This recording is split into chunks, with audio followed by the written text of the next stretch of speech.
पुरुषों में जब उनकी फैमिली कंप्लीट हो जाती है या जब परिवार पूरा हो जाता है जिसको हम कहते हैं, तो वैस डिफरेंस करके एक स्ट्रक्चर होता है पुरुषों में, जो कि शुक्राणु या जिसको हम स्पर्म कहते हैं, वो उनके सीमेन तक पहुंचाता है, धातु।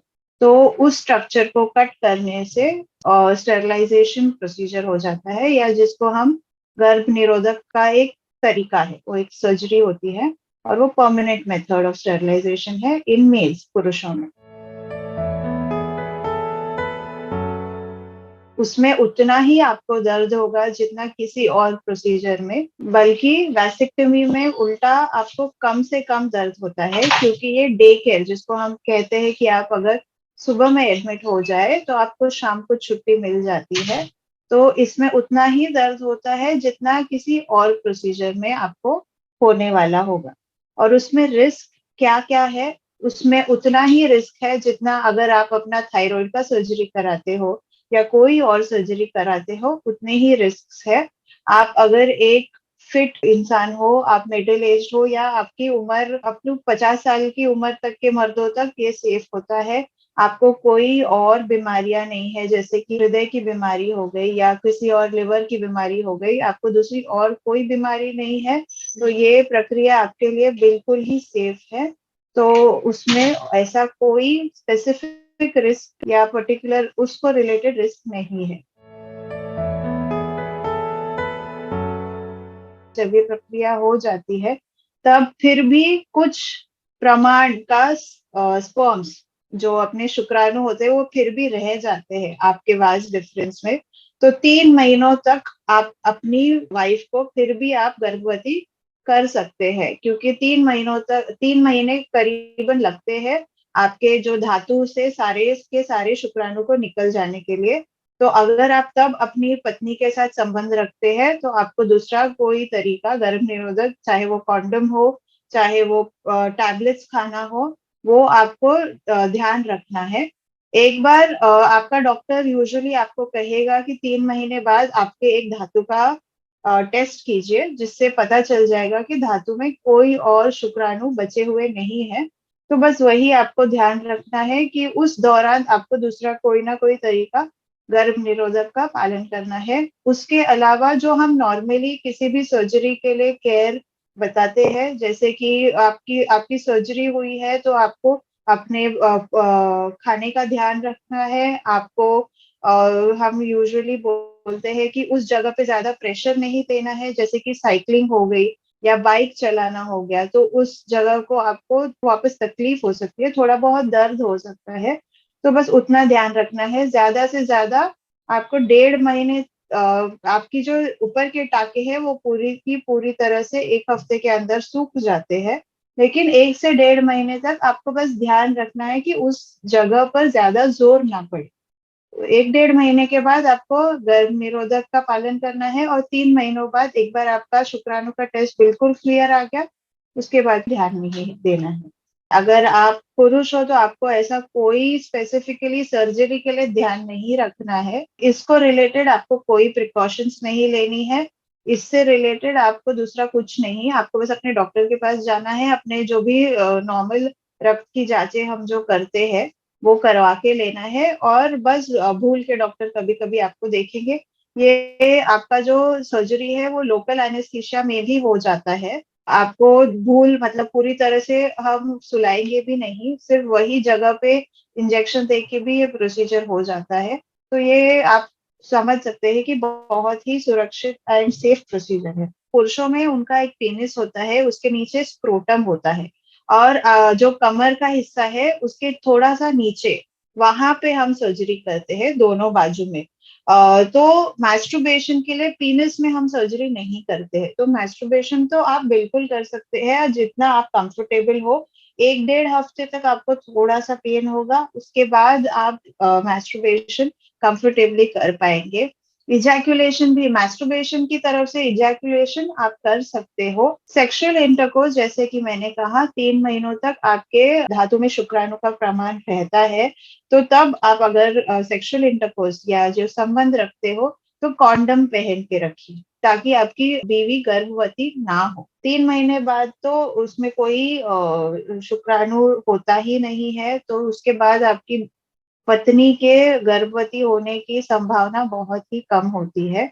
तो ऐसे आप 1 से 1.5 हफ्ता कम से कम ध्यान रखिए। और उसके बाद जो बाइक चलाना या दौड़ना, या अगर आपको कोई, आप अगर स्पोर्ट्स पर्सन हो, अगर आप बहुत ही इंटेंस स्पोर्ट्स एक्टिविटीज करते हो, या अगर आप वेट ट्रेनिंग या जो इंटेंस वर्कआउट वाली चीजें हैं, अगर आप उन चीजों में इन्वॉल्व है, तो आप 1 से 1.5 महीने तक रेस्ट कर सकते हैं, या रेस्ट मतलब अपना नॉर्मल काम कर सकते हो। एक्चुअली वैसेक्टमी ऑलमोस्ट 1900 की सदी से चले आ रहा है, लेकिन हमारे भारत देश में ये इतना पॉपुलर नहीं हुआ है। क्यों? क्योंकि इन्हीं धारणाओं की वजह से कि एक बार जब ये सर्जरी हो जाती है तो आप नपुंसक या इम्पोर्टेंट हो जाओगे, आपका जो पीनस है वो खड़ा नहीं हो पाएगा, या जिसे हम कहते हैं कि इरेक्शन नहीं आएगा, या आपको धातु निकालने में तकलीफ होगी, जिसको हम बोलते हैं कि सीमेन प्रोडक्शन ही नहीं होगा। ये बिल्कुल ही एक गलत धारणा है। मैं सिर्फ आपका एक ट्यूब कट करने वाली हूँ, जिससे कि आपके धातु में शुक्राणु नहीं होगा। आपका जो धातु है वो वैसे का वैसे ही प्रोड्यूस होने वाला है। आपको जो संबंध रखने की इच्छा, जिसको हम सेक्स ड्राइव बोलते हैं, वो बिल्कुल ही समान तरीके से आने वाला है, और आपकी इरेक्शन में भी आपको कोई दिक्कत नहीं होने वाली है। तो इस बात को इस लेक्चर के थ्रू मैं साफ कर देना चाहती हूँ कि वैसेक्टमी से आपको संबंध रखने में बिल्कुल भी कोई भी परेशानी नहीं होगी। तो प्लीज आप ये बात को समझिए। तो अगर आपका एक बच्चा है, अभी गाइडलाइंस चेंज हुए हैं। पहले क्या हुआ करता था कि अगर आपका एक बच्चा भी 5 साल के ऊपर का है तो आप ये प्रोसीजर करा सकते हैं, क्योंकि ये परमानेंट स्टेरलाइजेशन माना जाता है। परमानेंट तरीके से आपका स्टेरलाइजेशन हो जाएगा। लेकिन अभी गाइडलाइंस चेंज हुए हैं, तो अगर आपको 1 साल के ऊपर का बच्चा है तो आपको ये एडवाइस किया जा सकता है। अगर आपके पास अगर आपके पास कोई बच्चा नहीं है तो आपका डॉक्टर आपको ये करने से मना कर देगा, क्योंकि एक बार अगर आपका वैसेक्टमी हो गया तो आप बच्चे नहीं पैदा कर पाएंगे। तो आपके पास एक जीवित बच्चा जो कम से कम 1 साल का हो, ये जरूरी है। तो हम जो बोलते हैं फैमिली कंप्लीट हो जाना, किसी को एक बच्चा चाहिए होता है, किसी को 2 बच्चे चाहिए होते हैं। तो अगर आपका बच्चा 1 साल के ऊपर जीवित बच्चा है तो हम ये एडवाइस करते हैं। किसको नहीं एडवाइस किया जाता है? अगर उनको कोई मेडिकल कंडीशन या कोई दिल की बीमारी हो, अगर कोई दिल की बीमारी ऐसी कि उनको अगर जरूरत पड़े कि हमें पूरा धूल देना पड़े, तो वो एनेस्थीसिया का रिस्क जिसको हम मानते हैं, उनको फिर हम एनेस्थीसिया की तरफ से मना करेंगे। या फिर अगर उनको कोई दूसरी मेडिकल कंडीशन हो, लिवर की कोई भी तरह का, जो उनके जीवन मतलब कोई भी प्रोसीजर करने के लिए, सिर्फ वैसेक्टमी ही नहीं, सर्जिकल रिस्क अगर उनको हो, तो उन पुरुषों को हम किसी दूसरे तरीके का गर्भ निरोधक सजेस्ट करते हैं। एक पर्टिकुलर उम्र है जिसके बियॉन्ड हम ट्यूबेक्टमी या वैसेक्टमी एडवाइस करते हैं। मतलब उसमें एक कंडीशन है कि कम से कम एक बच्चा होना चाहिए, या तो फिर खुद का या फिर अडॉप्टेड लिविंग चाइल्ड होना चाहिए। एंड उम्र के गाइडलाइंस है दैट 25 ईयर्स औरतों के लिए एंड 35 ईयर्स मर्दों के लिए। तो वो एक लिविंग चाइल्ड होना जरूरी है। अगर उनको एक भी बच्चा नहीं है तो परमानेंट मेथड हम एडवाइस नहीं करते हैं, क्योंकि अगर आगे चल के कभी भी किसी को भी ऐसा लगता है कि मेरा खुद का बच्चा हो, वो कभी भी लगे, तो उनके पास ऐसा नहीं होना चाहिए कि मैंने ये प्रोसीजर करा लिया तो अब मुझे बच्चे नहीं होंगे। तो हम दूसरे तरीके उनको सजेस्ट करते हैं जो कि टेम्परेरी है। और कॉपर्टी जैसे हो गया, वो 5 साल, 3 साल, 5 साल, 10 साल तक भी रह सकता है। तो हम उनको ये परमानेंट तरीका नहीं बोलते हैं। हम यूजुअली ट्राई करते हैं कि उनको ज्यादा टेम्परेरी मेथड्स ही सजेस्ट करें। हम जब ये प्रोसीजर करते हैं तो आपके किसी को प्रेग्नेंट या किसी को गर्भवती करने की क्षमता को हम खत्म कर देते हैं। लेकिन अगर आपको कोई सेक्सुअली ट्रांसमिटेड डिसीज हो, जो HIV हो गया, हेपेटाइटिस बी हो गई या सिफिलिस हो गई, वो हम खत्म नहीं कर रहे हैं, वो फिर भी आपका धातु तो बन ही रहा है ना, तो वो आप अपनी तरफ से अपनी पत्नी को ट्रांसमिट कर सकते हैं, या फिर अगर आपकी पत्नी को कोई सेक्सुअली ट्रांसमिटेड डिसीज है तो वो आपको ट्रांसमिट हो सकता है। तो फिर ये प्रोसीजर करने के बाद भी सेफ सेक्सुअल प्रैक्टिस जिसको हम कहते हैं, सुरक्षित तरीके से संबंध रखना जरूरी है। तो कॉन्डम डेफिनेटली जरूरी है, क्योंकि वो एक ही तरीका है जिससे कि हम इन डिसीजेस को प्रिवेंट कर सकते हैं, आपकी बीवी को होने से या आपकी बीवी से आपको आने से। जब भी हमारे पास कोई पति पत्नी आते हैं गर्भ निरोधक तरीकों के बारे में पूछने के लिए, तो हम जो है इसको हम बोलते हैं कैफेटेरिया अप्रोच। उनके उनके सामने बहुत सारे ऑप्शंस हम देते हैं एंड हम उनके ऊपर छोड़ते हैं कि उनको कौन सा तरीका अपनाना है। पहले तो है सबसे साधारण तरीका जो कि है बैरियर कॉन्ट्रासेप्टिव्स, हम उसको बोलते हैं, या कॉन्डम्स जो आते हैं, वो मार्केट में इजीली अवेलेबल होते हैं। उनकी जो कॉस्ट होती है वो बहुत ही मतलब आप कम से कम पैसों में भी खरीद सकते हैं या महंगे से महंगे पैसों में भी खरीद सकते हैं। उसके अलावा जो होते हैं टैबलेट्स जो हम बोलते हैं, जो औरतों को खानी होती है, 21 दिन की गोली होती है, जिससे कि उसमें जो हॉर्मोन्स होते हैं वो हमारे बॉडी के समान प्रमाण में ही होते हैं, तो उनको कोई उसमें तकलीफ नहीं होती। लेकिन उसमें एक दिक्कत ये होती है कि रोज याद से उसको खाना है 21 दिन तक। उसके अलावा हम कॉपर टी लगाने के लिए भी बोल सकते हैं, ये औरतों के लिए है वापस। तो कॉपर टी एक तरीका है। और फिर जब उनकी फैमिली कंप्लीट, अगर उनकी फैमिली कंप्लीटेड है, तो हम मर्दों में वैसेक्टमी और औरतों में ट्यूबेक्टमी जिसको हम बोलते हैं, ये उनको एडवाइस करते हैं।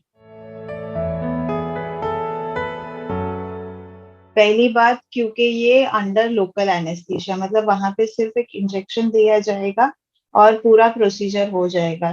दूसरी बात, कम से कम वक्त में, अगर कम से कम वक्त में कहूँ तो आधे घंटे के अंदर अंदर ये प्रोसीजर हो जाता है। अगर आप सुबह अस्पताल में एडमिट हो रहे हो तो हम आपको शाम को छुट्टी दे सकते हैं। आपकी जो रिकवरी है सर्जरी से, जैसे मैंने कहा, एक एक हफ्ते के अंदर अंदर आप बिल्कुल ठीक हो जाओगे, तो फास्ट रिकवरी है।